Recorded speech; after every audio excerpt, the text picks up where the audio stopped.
Welcome to the Old Soul, New Soul Astrology Podcast. Thomas Miller along with Robert Glasscock. We have been progressing through a little series that we've been weaving into our episodes here, talking about the secret side of the 12 signs. And we are all the way around now to Leo, the lion, fire. Robert, what is the secret of Leo? Well, to find out the unconscious secret of any sign, you just place the sign on the first cusp in your mind's eye. And if you place Leo there, and then you look to see where does Pisces fall, and I use equal houses. So if you have Leo rising, so you'll have Aquarius on the 7th cusp and Pisces on the 8th cusp. So Pisces on the 8th cusp for Leo people will often have romantic and sexual secrets. They can simply be just secret crushes, fantasy crushes, or contrary to Leo's loyalty, and it's an incredibly loyal sign, they may have a secret past that they bring to the table.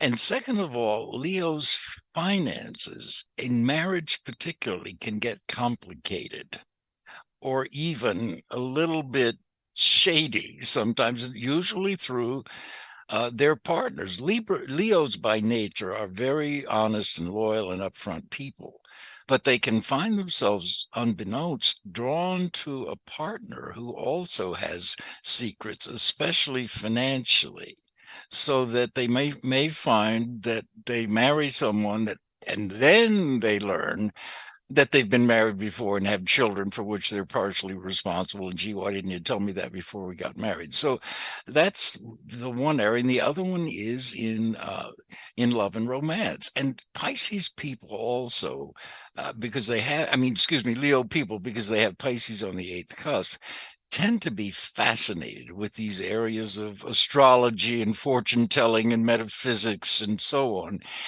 And yet they treat them a little, maybe superficially, like entertainment, as opposed to real self-development and self-growth. Leo rising wants to grow and wants to evolve, but it's also a very fixed sign. And beneath it all, Leos don't necessarily feel like they should change very much. They tend to think, it's not me, it's them. And very often they're right.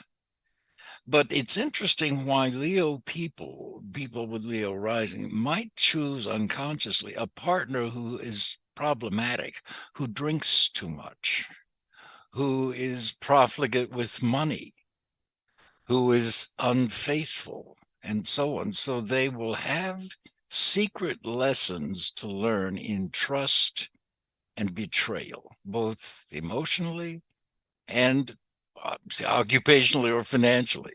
So those are the secret soft spots, I think, to Leo.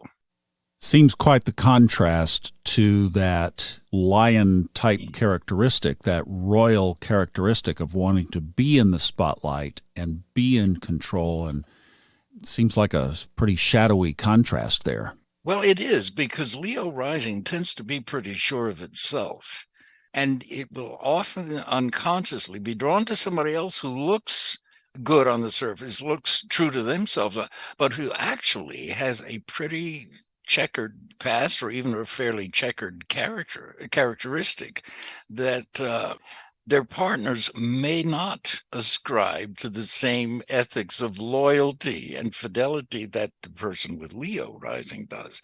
So that they're prone, after they fall in love or get married, they're prone to find out some things about their partner that unnerve them in a way, or make them feel insecure or doubtful in a way, simply because of that Pisces on their 8th relative or derivative house cusp. So I'm thinking this through now. The 8th house is one of the more, let's just say, it's one of the more challenged, or we could say dreaded, pieces of real estate in the astrological chart, if you will, from the taboo perspective. And yet here you have this sign that wants to be a show person or wants to be on stage or wants to be dramatic. Is this one of the tougher secret positions of this series? I think so, because nothing else will undermine Leo quite like a tragic love. And that's what this is prone to with Pisces on their derivative eighth cusp. They can either lose the love of their lives through divorce, or through a serious illness, or through death, or a partner who is alcoholic, or a partner who is unfaithful. But they tend to experience at least once in their lifetimes a really tragic love. And it's not unusual because Leos inherently dramatize their lives. And I don't mean that in a phony way, but they take everything extremely personally. And so when life goes bad, they take it almost as a personal affront. And in the need or the urge that Leo naturally has to dramatize and heighten its experience, they can become so devastated at the loss of a tragic love that they even consider taking their own lives. It can get that intense with them. But they are meant to learn through the loss of a tragic love to love themselves in a way, because Leo can sometimes find itself depending too much on a mate for emotional reassurance.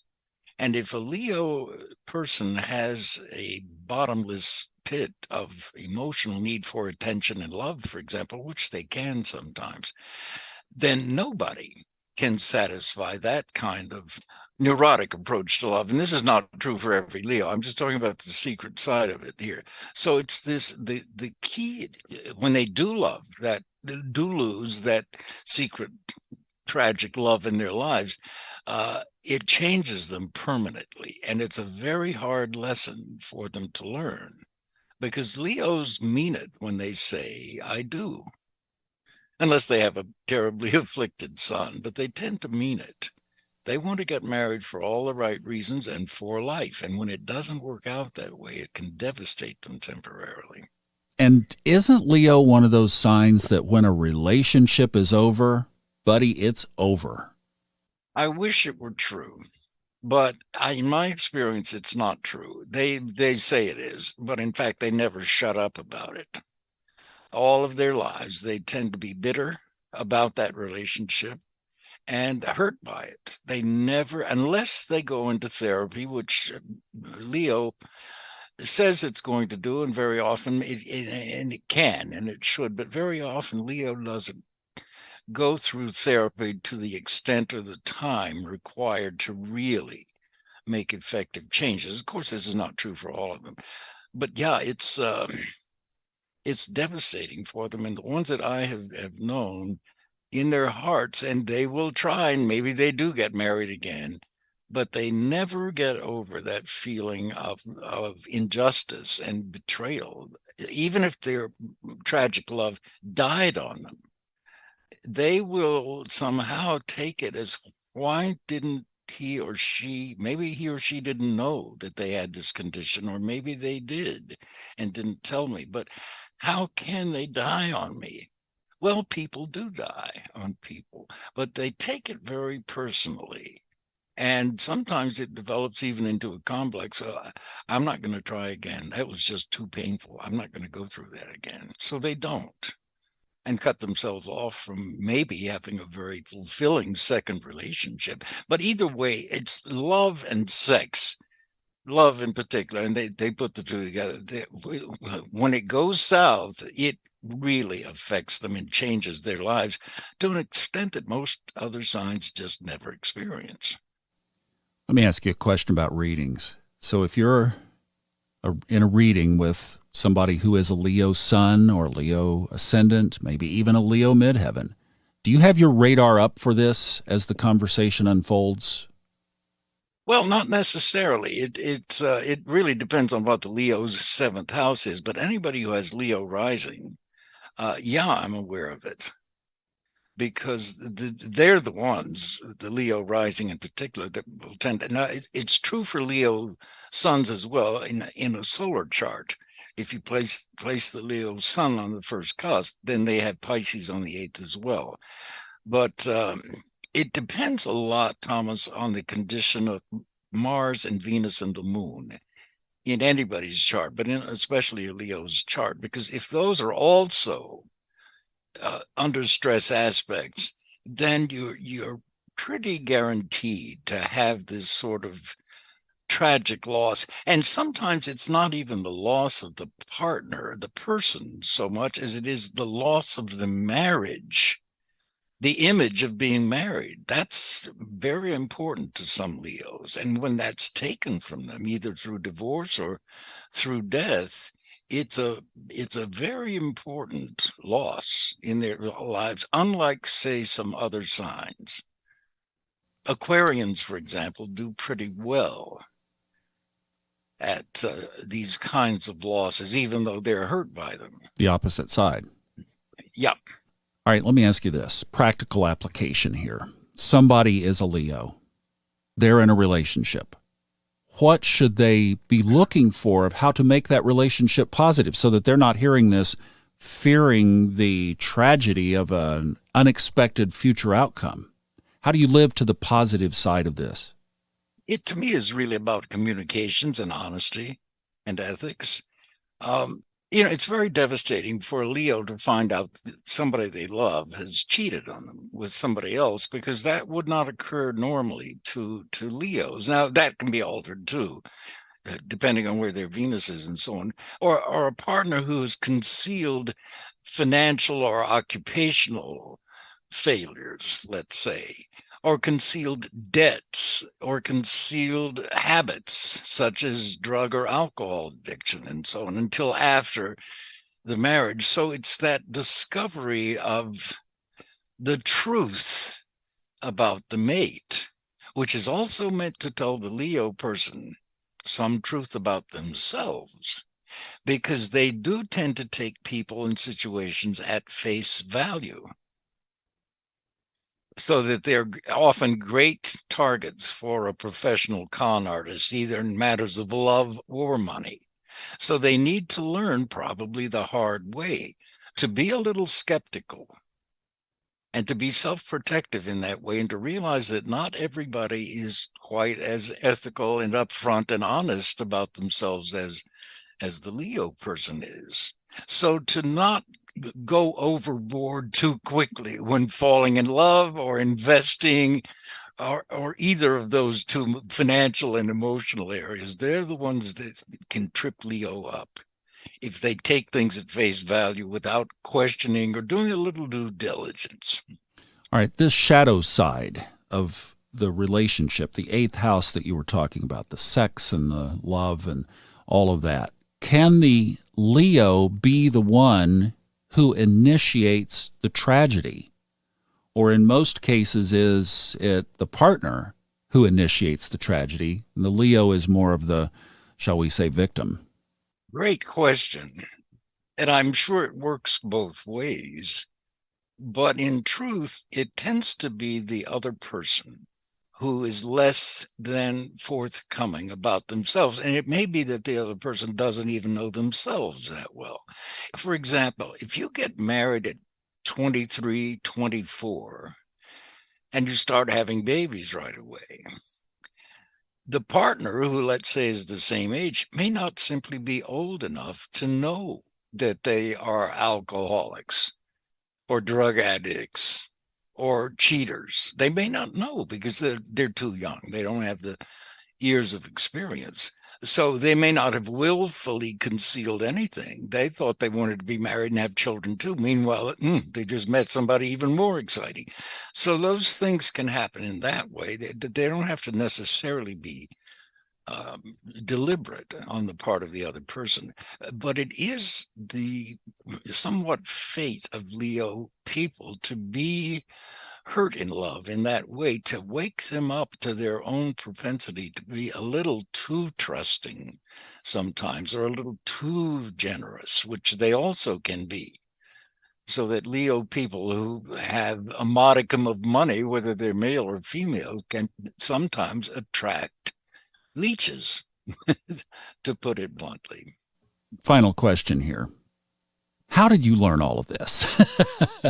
Did this come from, you've done nearly 60,000 readings and you've been studying this for nearly 60 years, but did this come from the anvil of the platform of doing the readings, or was this material that you gathered from some of those old texts and put together? Where did this potpourri come from? It just comes from all of that, Thomas. I mean, one of the best books, the most useful books I ever read was Liz Green's Saturn, A New Look at an Old Devil. Well, she's a psychologist as well as an astrologer. And her book on Saturn and its psychological meaning and ramifications in the chart is just unbeatable. So that's part of it. The old books always, but reading for people as well. So each time you read for a chart, you get involved in the chart and the meanings that you see there. And if you're talking with the person, then you're getting feedback instantly about what they're doing with their chart. What kind of a life are they making with it? Are they tending to live out the higher aspects of these archetypes, or are they tending to live out the lower ones? And it's pretty easy to tell in that way. But yeah, it's just an accumulation of reading and experiencing and reading over and over again. And of course, thinking about your own horoscope, because the deeper you go with yourself, the more understanding you are of yourself in all aspects, warts and all, the better you're able to understand astrology and other people, because these archetypes, we all share the same archetypes. They're just arranged completely differently in terms of houses and signs and aspects. But the basic archetypes, we all have them. And it's a wonderful thing to know. Quite an amazing study. Thank you for this very much. This has been great. If you would like, if you're Leo, especially after today, and you would like to explore this with Robert, all the information for that is in the show notes. The link to our Discord channel, the link to our YouTube channel, which now has its own Old Soul, New Soul Astrology podcast playlist, and then our Facebook group as well. So you can find us in all kinds of places online. Thank you so much for listening. Robert, thank you for this great information. We'll see you next time on Old Soul, New Soul Astrology Podcast with Robert Glasscock.